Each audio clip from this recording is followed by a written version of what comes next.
بسم الله الرحمن الرحيم الحمد لله رب العالمين والصلاة والسلام على أشرف الأنبياء والمرسلين نبينا محمد وعلى آله وصحبه وأجمعين مجمرة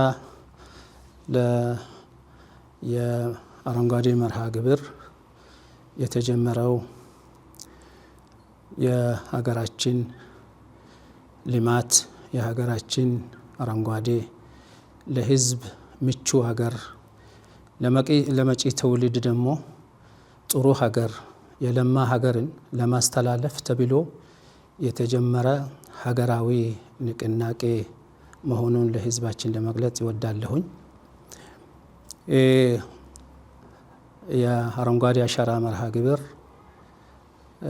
እኛ ከአዲስ አበባ እስልምና ጉዳይ ከፍተኛ ምክር ቤት ከሰኔ 15 ጀምረን በወጣቶች አማካይነት ጀምረናል። የጀመርነው ሶስት ነገሮች፣ አንደኛ የወጣቶች ኳስ ለራሳቸው ለማጠናከርና የኳስ ጨዋታ ጀምረናል። ሁለተኛ የችግኝ ተከላ መርሃ ግብር ነው። ሶስተኛው የደም ልገሳ መርሃ ግብር ነው። እነዚህ ሁሉም ለሀገር ልማት፣ ለህዝብ ጥንካሬ እና ለትውልድ ጠንካራ ትውልድን ለመፍጠር ተብሎ የተጀመረ ስለሆነ እኛ ኦሬዲ እንደ አዲስ አበባ እስልምና ጉዳይ ከፍተኛ ምክር ቤት መርሃ ግብራችን በወጣቶች አማካይነት ጀምረናል።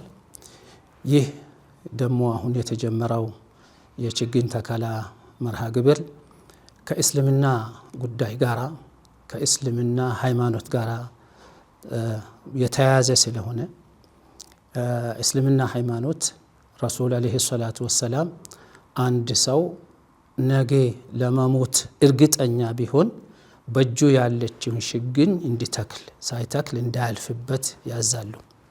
ምክንያቱም ሰው ማለት ለሰው ልጅ የተፈጠረ ነው። ለሰው ጠቃሚ የሆነ ነው።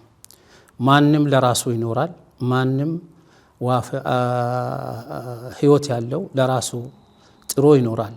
ግን ለወገኑ ለሀገሩ ጠቃሚ መሆን ነው በሃይማኖታችን በእስልምና ሃይማኖት ከፍተኛ ትእዛዝና ነው። በቁርአናችን ምን ይላል? خلق لكم ما في الأرض جميعا ይላል። በዚህ ምድር ላይ ያለውን ሁሉ ነገር እናንተ ሰርታችሁ አልሚታችሁ እንድትጠቀሙ ለእናንተ ፈጥሬላችሁ ይላል።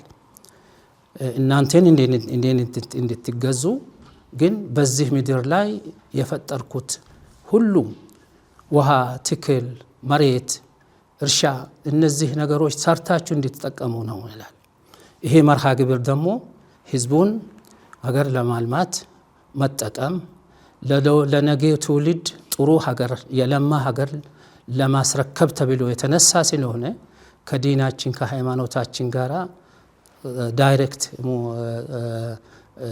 የተያያዘ ጉዳይ ስለሆነ ዲናችን ያዘናል።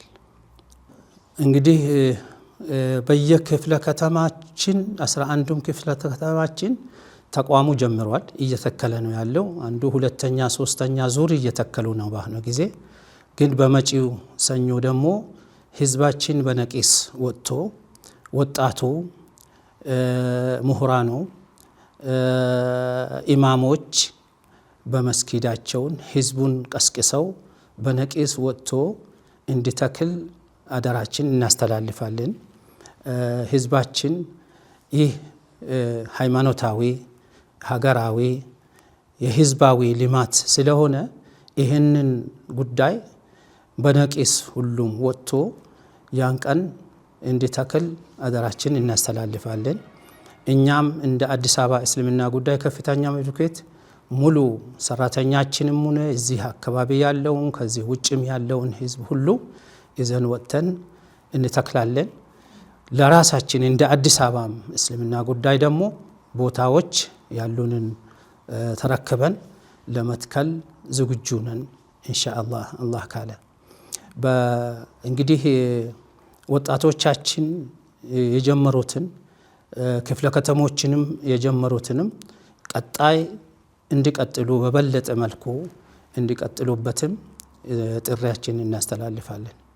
ችግኝ ተከላ የዘንድሮ የመርሃ ግብር ልዩ ከሚያረገው አንዱ ትልቁ ሀገራዊ ምክክራችን እየተካሄደ ባለበት ጊዜ መሆኑ ነው። ሀገራዊ ምክክር ማለት ህዝባችን ወደ አንድነት ያመጣል።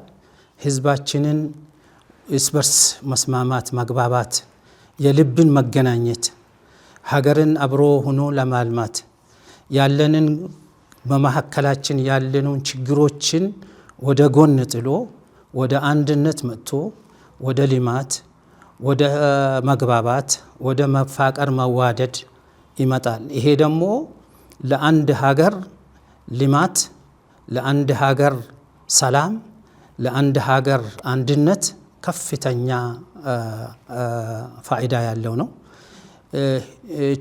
ችግኝ ተከላ ደግሞ ሀገርን ያለማል፣ ሀገርን ያሳድጋል፣ ሀገርን ያበለጽጋል፣ ሀገርን ከፍተኛ ለወደፊት ትውልድ አመቺ የሆነ አገርን ያስረክባል። ሁለቱም የተያያዙ ናቸው። እነዚህ ሁለቱም አንድ ላይ ሲሆኑ ሀገራችን ወደፊት ተስፋዋ ይለመልማል ማለት ነው። ስለዚህ ይህ አሁን ባለው ሁኔታ እንግዲህ የሀገራችን ማህበራዊ ጉዳዮች ላይ ትኩረት ተሰጥቶ እየተወያዩ ነው ያሉት። ይሄ ውይይቱ ደግሞ ወደ መቀራረብ እየመጣ የሆነ ስለሆነ ሀገራችን ትለመልማለች፣ ሰላማችን ዘላቂ ይሆናል፣ አንድነታችን ይጠናከራል፣ ሀገራችንም ትለማለች።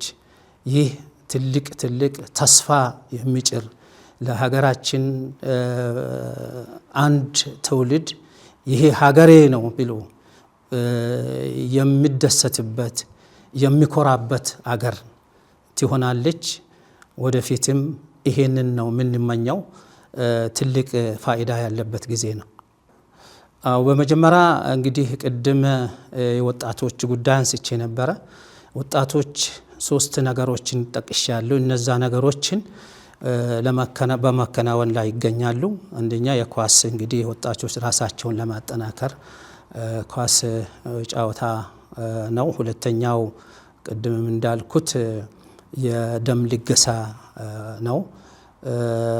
እነዚህ እና 3ቱንም ነገሮችን ለማከናወን የመንግስት አካላት የሚመለከታቸው አካላት ከወጣቶቻችን ጋር እንዲተባበሩ አደራዬን ለማስተላለፍ ይወዳለሁኝ።